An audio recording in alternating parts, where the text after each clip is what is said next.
गर्भ भी नहीं है ना? गर्भ मंगला नहीं है?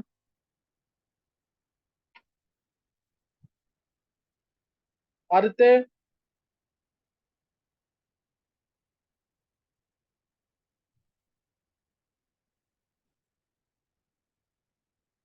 तुम लोग एक तो कल जो काम है, आज मैं प्रैक्टिस ही करा रहा हूँ। सही ना, प्रैक्टिस ही होगी आज सिर्फ। कल होमवर्क बहुत ढंग से करके आना। और टेस्ट के लिए, ट्वेल्थ वाले तो टेस्ट के लिए प्रिपेयर रहना, उनका टेस्ट भी हो सकता है। अच्छा, अब जैसे मैं कल जो कराया, मैं उसी के बेसिस पे क्वेश्चन दे रहा हूँ। उसी के बेसिस पे क्वेश्चन है। उसी के बेसिस पे क्या, एक क्वेश्चन उन्हीं में से देना जो बेटर क्वेश्चन था। एक तो तुम ये ट्राई करोगे। 11th वाले तो सिर्फ एक्सक्लूडिंग वाला आंसर देंगे।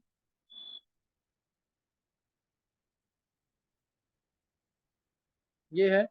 इसमें डाला एनबीएस। मैंने कहा था एनबीएस सनलाइट हो, या SO2Cl2 हो, या SO2Cl2 सनलाइट हो, या टर्शरी ब्यूटाइल ऑक्सी क्लोराइड हो। टर्शरी, याद है ना, मैं कल बताया था मैंने तुम्हें दिस। और SO2 सनलाइट, जिसको बोलते हैं रीड्स रिएक्शन भी, याद आ रहा है कुछ की नहीं? जब मैं इसका वकालत कराऊंगा तो और क्लियर हो जाएगा। लेकिन अभी तुम ध्यान रखना, इसको रीड्स रिएक्शन भी बोलते हैं। और इसमें Me3CO, टर्शरी ब्यूटाइल ग्रुप है ये। Oxy chloride, O single group, tertiary butyl oxy chloride. तीनों केस से सेम आंसर। अब एनबीएस सनलाइट डाला है इसके अंदर। तो बताना है क्या कहते हैं, इसमें बताना तुम्हें एक्सक्लूडिंग स्टीरियोइसोमर्स और इंक्लूडिंग स्टीरियोइसोमर्स। एक्सक्लूडिंग स्टीरियोइसोमर्स और इंक्लूडिंग स्टीरियोइसोमर्स।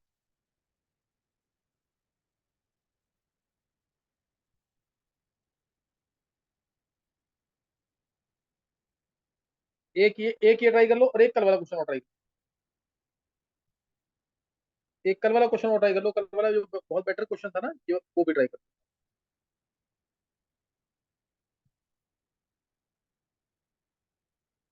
चाहे वेज पे लगा दो या डैश पे लगा दो। ये और एम, ये था कल का क्वेश्चन। NBS sunlight.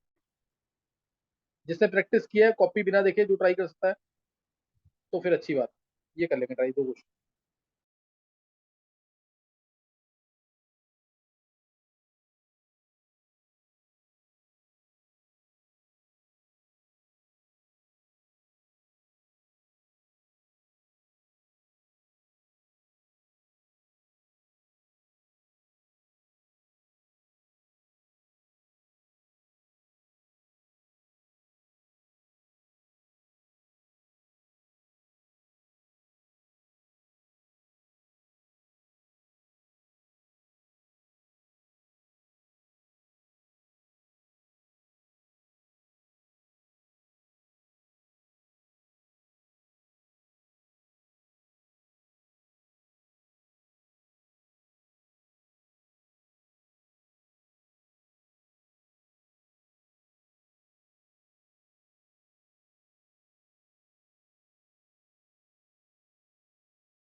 गर्व हो गए दोनों क्वेश्चन? Yes sir. अगर तेरे को उसका आंसर पता है कि अभी बाकियों को ट्राई करना है, तू 2-3 मिनट रुक जाइयो। वो उसका आगे ना पढ़ाऊँ आज, क्योंकि कुछ बच्चों ने भी मैसेज किया कि सर आज रहने दो क्लास। एक ये देख, अगर ये वाला केस था तो याद है, एनबीए जा रहेंगे तो क्या होगा? हाँ सर, कितने वो करोड़ से कल? जिसमें दो ही मिलेंगे, समझ गया मैं। हाँ, क्योंकि यहाँ रेडिकल बिल्कुल सेम बात है ना। और कोई कार्य सेंटर पहले भी नहीं है, पहले से नहीं है कोई कार्य सेंटर। हाँ सर, वो फिर एक कार्बन पे दो दो एक्सचेंज करके फिर वो दूसरा वाला बन जाएगा ना। नहीं नहीं, वो तो अगर तू चेंज भी कर देता है इसको तो भी कोई फर्क नहीं पड़ेगा ना उससे। नहीं सर, मैं कह रहा था जैसे मैं जो कल चार कह रहा था ना, उसमें मतलब दो में एक कार्बन पे दो चेंज करके बाकी दो सिमिलर बन जाते। हाँ, सिमिलर बन जाएंगे बिल्कुल। तो बस इस पे जब रेडिकल आया यहाँ पे, तो एक बार इस पे वेज से अटैक हो सकता है, और एक बार इस पे डैश से, है ना? तो दो ही आंसर आएगा। Yes sir. और दोनों मिरर इमेजेस होंगी। फ्रैक्शनल डिस्टिलेशन करने के बाद एक ही कंपाउंड मिलेगा, पता है ना? Yes sir. और अगर इसमें निकाल लिया ना सर, एक चीज और ट्राई करा, अगर तो कोई याद हो पिछले साल का, फ्रैक्शनल डिस्टिलेशन करने पर कितने कंपाउंड मिलेंगे, समझ गया कि नहीं? Yes sir. हाँ, वो भी ट्राई कर ले ऊपर वाले क्वेश्चन।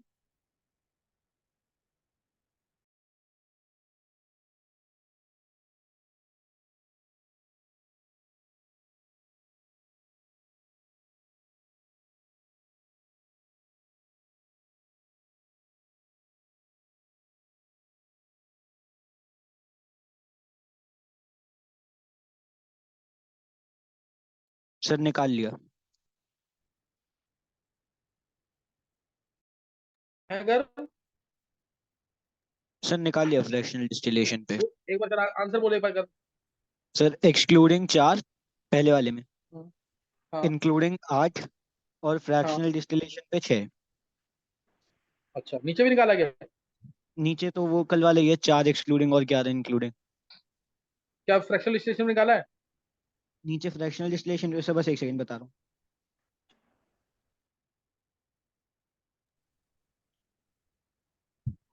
तो मेरा भी 4 और 8 याद है।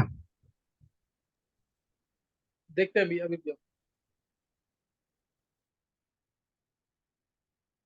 सर नीचे वाले में 10 होंगे फ्रैक्शनल डिस्टिलेशन पे। कितने कितने आ रहे हैं? 10। 6? 10 10 10 10। मतलब 1 ग्यारह से 0 10। 11 से 10, 11 से 10 हो यस जाएंगे सर। ना? Yes sir. अभी देखते हैं वैसे।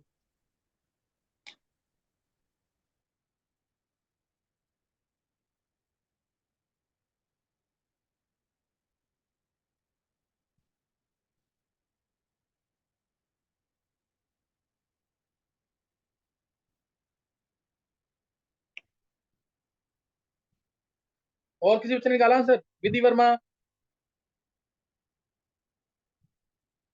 सर 4 और 8। और फ्रैक्शनल डिस्टिलेशन में भी निकाला है विधि? सर वो नहीं निकाला। नहीं निकाला? अरे कनिका है क्लास में?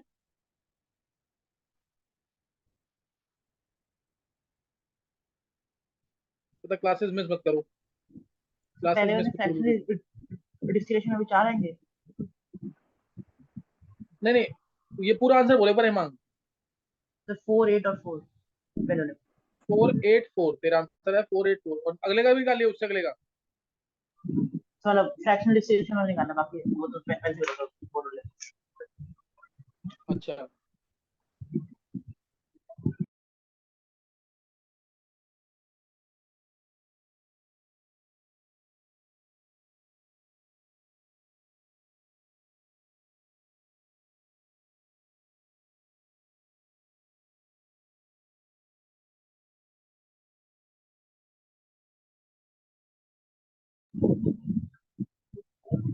तो उसमें 10।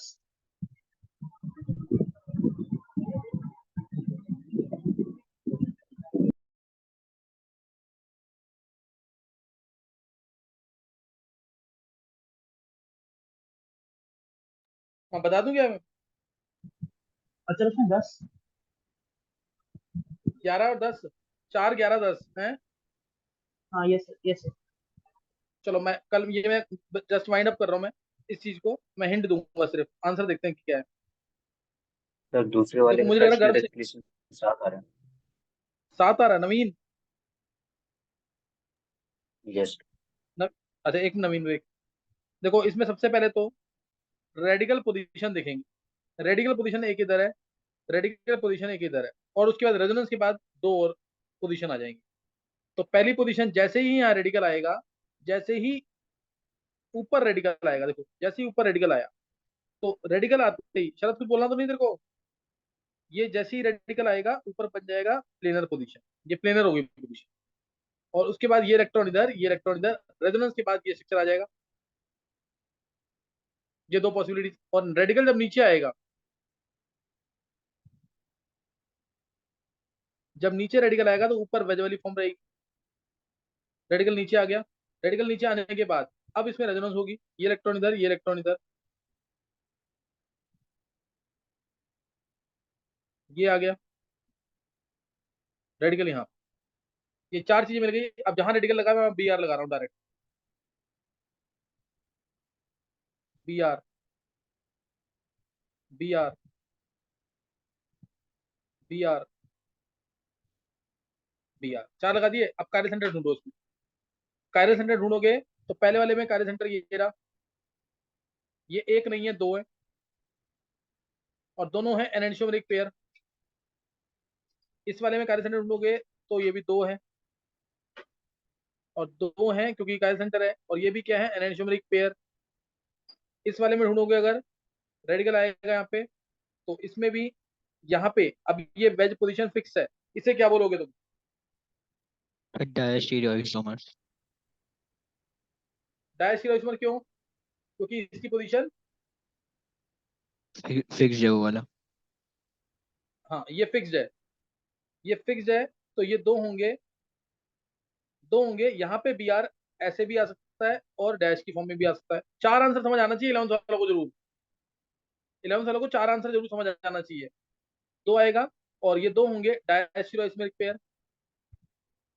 और इसमें भी क्योंकि ये पोजीशन फिक्स है, फिक्स है, तो यहाँ पे सिर्फ या तो वेज में आएगा या डैश में आएगा। तो दो है, मिरर इमेज एग्जैक्टली नहीं होंगे, डायस्टीरियोइसोमरिक पेयर होंगे। मैं तुम्हें दोबारा बोल रहा हूँ, 11th वाले बच्चे जिन्होंने कर रखा है, जिन्होंने दो लेक्चर ऑप्टिकल वाले कर रखे हैं, उनको समझ आ जाएगा ढंग से, लेकिन उनको रिपीट करना है कम से कम 8-10 बार, तब जाके क्लियर होंगे क्वेश्चन। तो दो पेयर मिले डायस्टीरियोइसोमेरिक और दो पेयर मिले एनेंशियोमेरिक, सही ना? तो फ्रैक्शनल डिस्टिलेशन करने पर जिनका बॉइलिंग पॉइंट डिफरेंट होता है वो डिफरेंट फ्रैक्शंस पे आएंगे। तो दो ये डिफरेंट फ्रैक्शंस में आएंगे क्योंकि diastereomer they have different boiling point. ऐसे ये दो डिफरेंट फ्रैक्शंस में आएंगे, तो चार फ्रैक्शन होगी। एक फ्रैक्शन इसकी आएगी क्योंकि दोनों दो नहीं माने जाएंगे, एनेंशियोमर का सेम बॉइलिंग पॉइंट होता है। तो एक फ्रैक्शन ये वाली आएगी, एक फ्रैक्शन ये वाली आएगी। तो टोटल 6 आएंगे after fractional distillation which have different boiling point. So 6 fractions will be obtained. एक फ्रैक्शन में ये दोनों आएंगे, एक फ्रैक्शन में ये दोनों आएंगे, लेकिन ये वाले जो दो हैं अलग अलग फ्रैक्शन में आएंगे। ये वाले दो जो हैं ये भी अलग अलग फ्रैक्शन में आएंगे, तो 6 आएगा। आंसर 4 सबको समझ आना चाहिए है। 4 क्या है? Excluding, excluding stereoisomers. फिर 8 क्या है? Including stereoisomers. 8 क्या है? Including stereoisomers. और जो अगला बताया मैंने, फ्रैक्शनल डिस्टिलेशन के बाद 6 फ्रैक्शन मिलेंगी जिसका डिफरेंट बॉइलिंग पॉइंट होगा, इससे 6 माने। एनेंशियोमर्स का सेम, एनेंशियोमर्स यानी जो मिरर इमेजेस होते हैं, मिरर इमेजेस का सेम बॉइलिंग पॉइंट होता है, मिरर इमेजेस का सेम बॉइलिंग पॉइंट होता है। अब नेक्स्ट वाला जो क्वेश्चन है, क्या इसको एक्सप्लेन करने की जरूरत है? इसमें कितने डायस्टीरियो आइसोमेरिक पेयर मिलेंगे? देखो ये रेडिकल आया, ये रेडिकल आएगा ऊपर, ऊपर रेडिकल, तो ऊपर का बी आर लगा दिया मैंने डायरेक्ट। ये उससे अगला ऊपर डबल बॉन्ड चला जाएगा, यहाँ बी आर लग जाएगा, ये बी आर आ जाएगा। उससे नेक्स्ट में ये दो एक से बने हैं, ये दोनों एक से बने हैं। उससे नेक्स्ट में रेडिकल मैंने ऊपर दिखा दिया, अब रेडिकल मैं दिखा रहा हूँ इधर की तरफ, बी आर बॉन्ड और वेज, वेज। और इससे नेक्स्ट वाला इसका जो होगा वो ये होगा, रेडिकल इधर जाएगा, बॉन्ड इधर, और यहाँ बी आर, यहाँ बी आर, वेज, वेज। दूसरी पोजीशन दिखा दी, तीसरी पोजीशन यहाँ पे इस पॉइंट पे। ये तीन एलिक पोजीशन है, 1 2 3, ये दिखाया मैंने। रेडिकल यहाँ पे एक बार तो यहाँ पे आ जाएगा सीधा, ये एमई बन जाएगा डायरेक्ट। जैसे ही इस पे रेडिकल आएगा कार्बन sp2 हो जाएगा, sp2 मतलब प्लेनर, इसलिए वेज मत दिखाना, ना वेज ना डैश, यहाँ भी यार आ जाएगा। और उसके बाद एक बार ऊपर की तरफ, एक बार ऊपर की तरफ यहाँ पे वेज रहेगा। रेडिकल यहाँ आते ही, रेडिकल यहाँ आते ही ये बॉन्ड आ गया, ये आ गया, और ऊपर एमई और बी आर, एमई तो है ही और बी आर, ये आएगा। ये चीजें आएंगी सारी। अब इसमें से जो दो सेम आईयूपीएसी नेम वाले हैं, जो दो सेम आईयूपीएसी नेम वाले हैं वो कौन कौन से हैं? वो ये दोनों सेम आईयूपीएसी नेम वाले हैं, तो ये दोनों सेम आईयूपीएसी नेम वाले हैं, और एक ये दोनों सेम आईयूपीएसी नेम वाले हैं, दोनों सेम आईयूपीएसी नेम वाले हैं, इसलिए 4 टोटल हो गए। एक ये, एक ये दोनों मिलाकर एक, ये दोनों मिलाकर एक, तो 4 आएगा। 4 आंसर जरूर समझ आना चाहिए हर एक 11th के बच्चे को, 11th वाले बच्चों को जरूर समझ आना चाहिए 4 आंसर कैसे। 4 के बाद मैंने 11 बोला, 11 आंसर कैसे आएगा देखेंगे। विकल्प बताया मैंने लास्ट में क्वेश्चन, ये 11 आंसर कैसे आएगा इसमें। पहले वाले में, पहले वाले में कायरल सेंटर तो है दो, लेकिन नया जनरेट नहीं हुआ है। कायरल सेंटर है इसमें, कायरल सेंटर ये रहा, एक यहाँ पे एक यहाँ पे, लेकिन फिर भी ये एक ही काउंट होगा क्योंकि ये फिक्स कायरल सेंटर है, वेज से डैश नहीं बन सकता, तो ये एक है। This is one. इस वाले में ये कायरल सेंटर पे वेज और डैश दोनों आ सकता है, इसलिए ये दो हैं, इसलिए ये दो हैं, लेकिन दोनों के दोनों क्या होंगे? डायस्टीरोइस्मरिक पेयर। इस केस में फिर ये दो हैं और दोनों क्या होंगे? डायस्टीरोइस्मरिक पेयर, दोनों डायस्टीरोइस्मरिक पेयर। इस केस में, इस केस में भी दो होंगे और दोनों क्या होंगे? डायस्टीरोइस्मरिक पेयर। इस वाले में दो होंगे, दोनों क्या होंगे? डायस्टीरोइस्मरिक पेयर। लास्ट वाले में, लास्ट वाले में दो होंगे और दोनों क्या होंगे? डायस्टीरोइस्मरिक पेयर। इसमें सब डायस्टीरोइस्मर मिलेंगे कि नहीं? गर्भ सिंगल, क्या सर? इनमें सारे जो पेयर्स मिले हैं वो डायस्टीरोइस्मरिक पेयर हैं कि नहीं? Yes sir. तो फिर टोटल आंसर फ्रैक्शनल डिस्ट्रीब्यूशन के बाद कितना आएगा? 11। 11 ही तो आएगा। हाँ सर 11 ही आएगा। 11।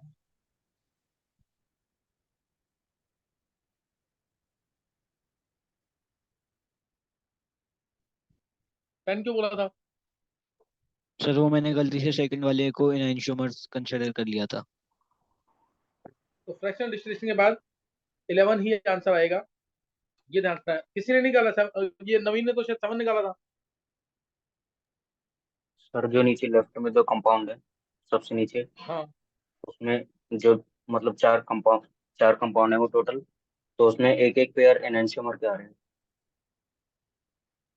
एनएचओ कैसे आएगा? मतलब देख नवीन, नवीन सुन, ये तो फिक्स है ना, ये फिक्स है कि नहीं? तो मेरे रेंज में क्या ये वेज का डैश बन जाएगा? सर मेरा रिमेट में जैसे कि ऊपर है तो ऊपर ही रहेगा ना। हाँ, तो यहाँ तो चेंज हो जाएंगे ना फिर, ये वाले पार्ट तो, ये वाले पार्ट तो चेंज हो जाएंगे ना इधर फिर।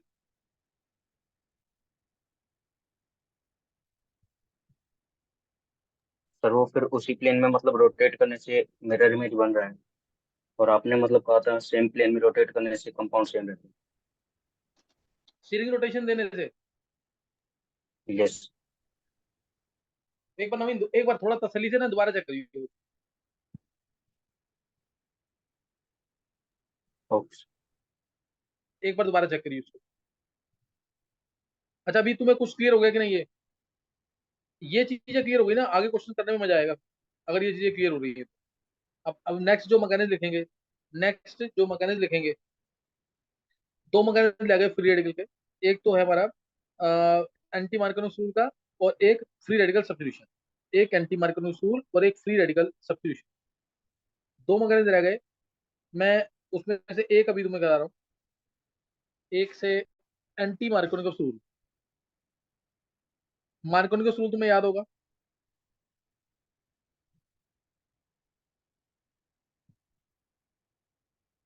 मोस्ट इंपॉर्टेंट है। ये Ayush, yes sir. Ayush Markovnikov rule है ना कन्वर्जेंस में और इसमें नेम रिलेशंस में? यस सर, नहीं है, नहीं है सर। नहीं है कन्वर्जेंस में भी नहीं है, कन्वर्जेंस में नहीं, कन्वर्जेंस में भी नहीं है सर। तूने पढ़ा है कि नहीं ये मार्कोनी रूल? सर लेक्चर में है। सर लेक्चर में कौन से? सर कन्वर्जन्स मार्कोनिकॉफ में। रूल। नहीं, ये नेम रिलेशन में, डिस्टिंक्शन में, कन्वर्जेंस में किसी में है कि नहीं? और ये 11th वाले बच्चों ने पढ़ा है कि नहीं है? सर वो लेक्चर से पढ़ा था। लेक्चर से नहीं। आदित्य तू क्या कह रहा है? ये तू, मैं कह रहा हूँ कि 11th के हर एक बच्चे ने पढ़ लिया हो कि नहीं? ऐसा नहीं तूने कहीं और से पढ़ लिया, बात अलग है। मेरे लेक्चर से पढ़ा है कि नहीं तूने? यस सर, आप ही के सर लेक्चर से पढ़ा। सर अच्छा, नेम मेरे लेक्चर से रिएक्शन में तो नहीं है ये रूल। अच्छा, नेम रिलेशन नहीं है, चलो कुछ नहीं होता। मैं इसको जल्दी से एक बार बता रहा हूँ। मार्कोनी का होता है आयनिक मैकेनिज्म। सही ना? मार्कोनी का क्या है? आयनिक मैकेनिज्म। कैसे? जैसे प्रोपीन है, एक कोई अनसिमेट्रिकल एल्कीन है, क्लियर? कोई एक क्या है? अनसिमेट्रिकल एल्कीन, जैसे प्रोपीन। इसमें मैंने एक अनसिमेट्रिकल रेजेंट डाला, जैसे HBr। एब्सेंस ऑफ पेरोक्साइड के अंदर and dark, absence of peroxides and dark, नहीं तो मार्कोनी रूल नहीं लगेगा। तो इसमें H उसके पास जाएगा, H उस डबल बॉन्डेड कार्बन के पास जाएगा जिसके पास पहले से ज्यादा हाइड्रोजन। डबल बॉन्डेड कार्बन ये वाला है, डबल बॉन्डेड कार्बन ये वाला है। H उसके पास जाएगा जिसके पास पहले से ज्यादा हाइड्रोजन आइटम है। और नेगेटिव पार्ट यानी ब्रोमीन उसके पास जाएगा जिसके पास पहले से कम हाइड्रोजन है। सिर्फ डबल बॉन्ड की बात कर रहे हैं। और क्यों होता है ऐसा, वो तुम मैकेनिज्म लिख के देखते हो। जैसे ये इलेक्ट्रॉन इधर जाएंगे, इधर ही जाएंगे, ताकि सेकेंडरी कार्बोकेटाइन बने। तो इससे आंसर क्या आ जाएगा? इधर आएगा H HBr का, और इधर क्या आ जाएगा? नेगेटिव पार्ट यानी Br। तो आंसर क्या आएगा?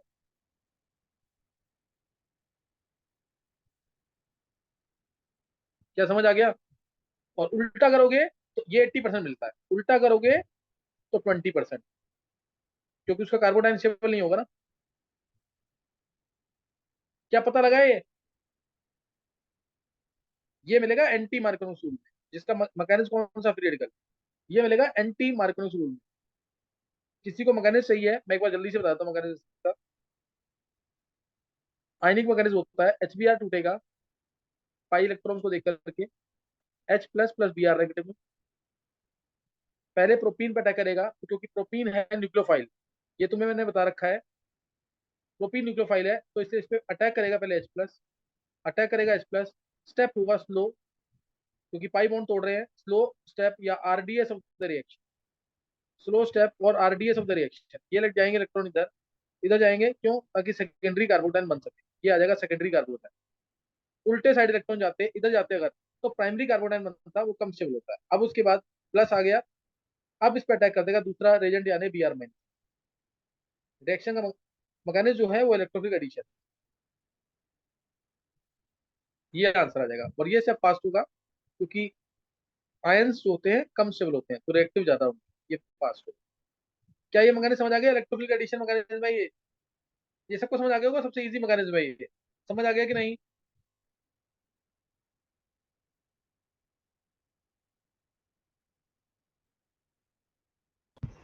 सर आरडीएस क्या है?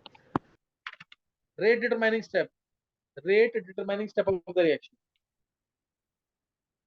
ये किससे पूछा? प्रियंका ने पूछा क्या? Yes sir. प्रियंका तुमने जब मैंने काइनेटिक्स पढ़ाया था तो 12th क्लास को, तो तुमने अटेंड किए थे कर्व्स की नहीं? No sir. नहीं अटेंड किए, फिर तुम्हें दिक्कत आएगी थोड़ी। अब मैं जब मैकेनिज्म में कर्व्स बनाऊंगा, एक बार कर्व सीख लेना जरूर। कर्व्स बाकी बच्चों को आते हैं कि नहीं? Ayush, yes sir. कर्व सीखे थे जब मैंने काइनेटिक्स पढ़ाया था इनको? Sir no. नहीं सीखे ना तूने भी? आदित्य तेरे को याद है कर्व्स की नहीं? फिर वो जिसमें कुछ ग्राफ सा बनाते थे कि इस टाइम पे ज्यादा एनर्जी होगी सिस्टम की, कुछ वैसा वाला। हाँ, यस सर, वो ग्राफ नहीं पढ़ा था बनाए थे? एक बार। ये कर्व एक्सोथर्मिक के लिए ये कर्व था, यस सर, ये एंडोथर्मिक के वाला लिए ये पढ़ा कर्व। था। ये बहुत डिटेल में कराए थे मैंने। सर नहीं, मतलब वैसे नहीं पढ़ा था, एक बार क्लास में आके बैठ गया तब पढ़ा था। अच्छा सही है, चलो देखते हैं अभी। चलो मैं थोड़ा सा हिंट दे दूंगा। अभी ये यहाँ तक मैंने बता दिया, ये मार्कर उसूल है, मेरे को भी ये कराना नहीं है, मेरे को कराना है क्या, एंटी मार्कर उसूल, उसका मैकेनिज्म एक बार जल्दी से उसको देखेंगे। प्रोटीन पे एंटी मार्कोनिक उसूल,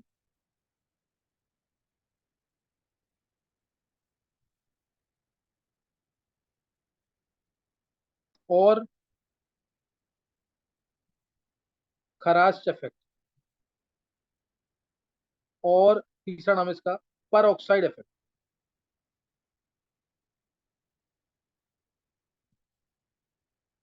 पर ऑक्साइड का एग्जांपल मैं पहले भी दे चुका हूं, तुम्हें तो याद होगा। पर ऑक्साइड एग्जांपल बेंजोइल पर ऑक्साइड मोस्ट इंपॉर्टेंट, ज्यादातर आएगा। टर्शरी ब्यूटाइल पर ऑक्साइड बहुत बार आएगा, अभी फ्री रेडिकल में मैं तुम्हें बता चुका हूं, सब याद है ना। और इन जनरल मैं लेके चलूंगा R2O। तुम मान सकते हो कि R जो है वो CCH5CO है, R जो है CCH5CO है। अब मैं तुम्हें मैकेनिज्म बता रहा हूँ डायरेक्ट।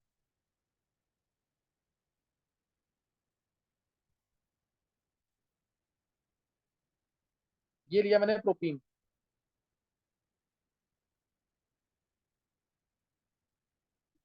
अटैक कराया इस पे HBr का, प्रेजेंस ऑफ peroxide में, प्रेजेंस ऑफ peroxide, तुम लोग पूरा लिखना, ध्यान रखना।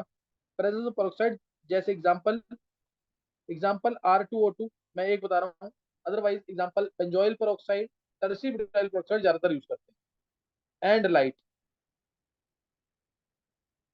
दोनों में से एक भी आ गया तो भी ये एंटी मार्कोस रूल लगेगा। और बहुत important line, anti Marcos rule सिर्फ HBr के साथ ऑब्जर्व होता है, सिर्फ HBr के साथ ऑब्जर्व करते हैं एसिड्स के केस में।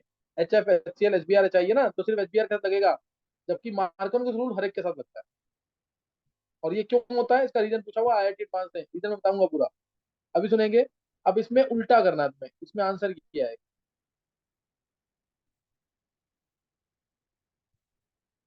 ये मेजर है, ये याद रखना, ये मेजर प्रोडक्ट है। और दूसरा जो होगा माइनर होगा, Br यहाँ पे वो माइनर,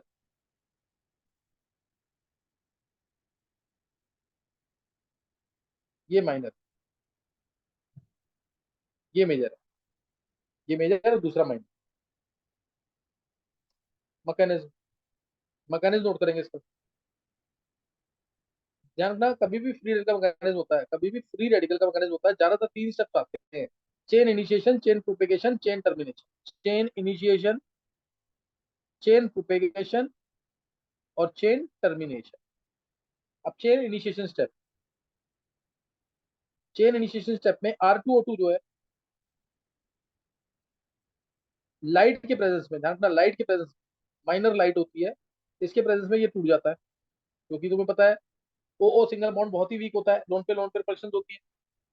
तो ये मिल जाएगा twice of RO radical, twice of RO radical. ये चेन इनिशिएशन स्टेप है। अगला भी RO रेडिकल जो है, ये HX के साथ, HBr लेंगे इसमें, सिर्फ HBr के साथ होमोलैटिक डिफ्यूजन करेगा। रेडिकल बन रहा है तो होमोलैटिक डिफ्यूजन होगा हमेशा HBr का, हेटेरोलेटिक नहीं होगा। और H रेडिकल तो हाईली अनस्टेबल होता है, ये इमीडिएटली फाइन करेगा, ROH बनाएगा और प्लस Br रेडिकल। अब ये Br रेडिकल स्टार्ट करेगा chain propagation step, chain propagation step करेगा स्टार्ट। ये रेडिकल जो इंटरमीडिएट बना है, अटैकिंग एजेंट ये होगा Br रेडिकल, Br रेडिकल। अब ये प्रोपीन पे अटैक करेगा, ये प्रोपीन पे अटैक करेगा Br रेडिकल। Br रेडिकल की वजह से इस पाई बॉन्ड का, Br रेडिकल की वजह से इस पाई बॉन्ड का होगा होमोलैटिक फ्यूजन। और दो पॉसिबिलिटीज हैं, या तो ये बन जाए, या ये बन जाए। बताओ क्या बनेगा, पहला वाला कि दूसरा वाला, क्या बनेगा 11th वाले बच्चे? फर्स्ट वाला। फर्स्ट वाला। फर्स्ट वाला, फर्स्ट वाला क्यों बनेगा?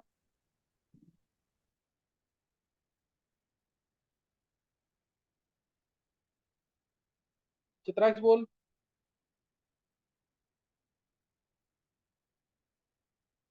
अच्छा वो फर्स्ट डिग्री पे, सेकंड डिग्री एक बार रेडिकल स्टेबल कौन सा है? हाँ चित्राक्ष बोल, सही बोल रहा है। तो सेकंड डिग्री रेडिकल स्टेबल होते हैं तो फर्स्ट डिग्री पे लगेगा बिल्कुल भैया। सही। हाँ, सेकेंडरी रेडिकल स्टेबल होता है sp।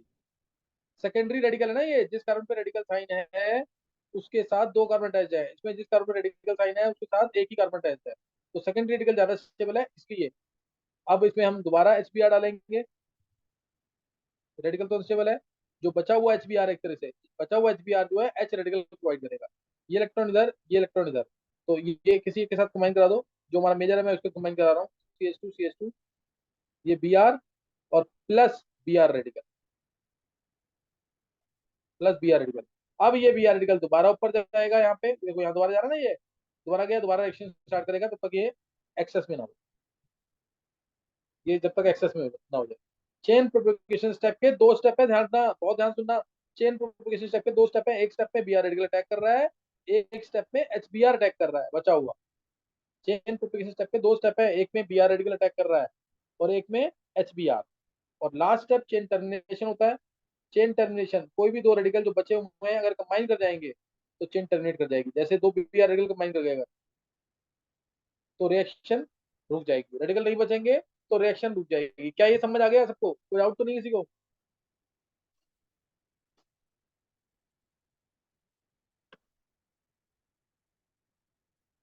क्या ये समझ आ गया सबको?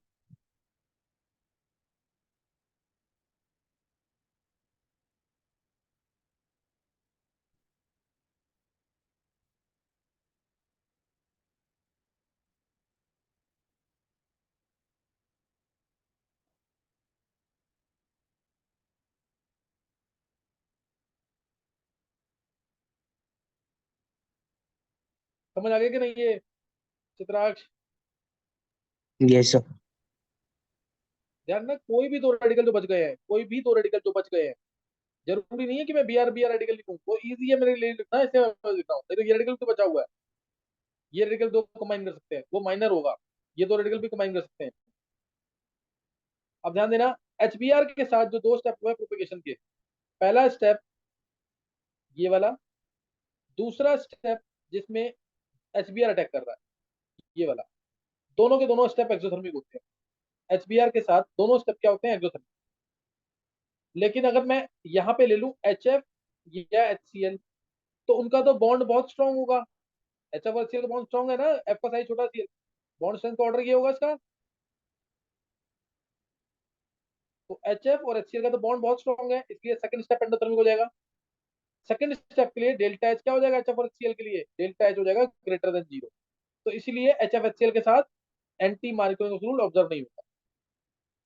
और HI के साथ आई रेडिकल जो है, आई रेडिकल यहाँ अगर आता तो आई रेडिकल तो क्या है, हाईली स्टेबल।